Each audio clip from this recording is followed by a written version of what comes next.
Saya tengah nak pakai tudung dari AZEK Scarf. Tudung apa? Kita sarung dulu. Kita cerita kemudian. Sarung tudung yang terbaru, design yang terbaru, okey? Nampak tu? Ya Allah, cantik. Kita kemaskan bahagian awning, tarik dia ke belakang dan lipat bahagian kiri dan kanan. Bahagian kiri. Okey, kita lipat bahagian kanan macam ni dan bahagian kiri pun kita lipat. Nampak? Saya nak tunjukkan cara pakai tudung ni yang sangat-sangat mudah. Akak bila-bila masa je boleh pakai.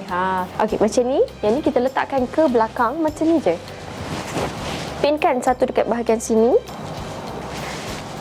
Dan ini kita bawakan ke sini. Pin satu dekat sini. Kalau nak cantik pakai pin yang brooch yang cantik-cantik, yang bling-bling. Macam ni saya akan pakai brooch yang bling-bling macam ni. Baru cantik. Pinkan. Okey, dah pin satu dekat sini. Yang ni kita kemaskan sahaja. Nampak tu, dah siap. Nampak sangat eksklusif bahagian belakang dan bahagian depan.